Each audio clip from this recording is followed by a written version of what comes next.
Marso 2, 2025. Pagbasa gikan sa Santos nga Ebanghelyo sumala ni San Lucas.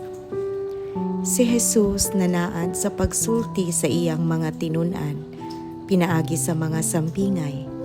Ang buta dili makaagak sa laing buta, kun buhaton niya kini mga hulog silang duha sa kanal.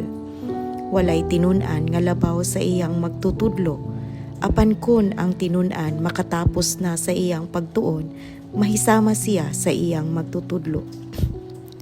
Nganong nagtan-aw ka man sa puling sa imong isig katao, apan wala mo tagda ang troso diha sa imong mata. Unsaon mo man pag-ingon sa imong isig katao, ambi ako'y pakuhaa sa imong puling, nga wala ka man gani makakita sa troso nga anaa sa imong mata.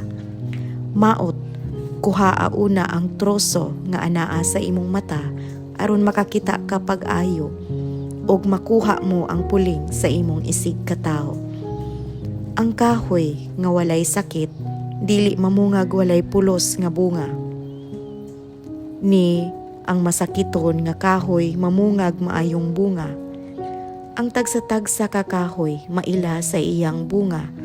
Dili ka makapupo og igos gikan sa sampinit, ni ubas gikan sa kadyapa.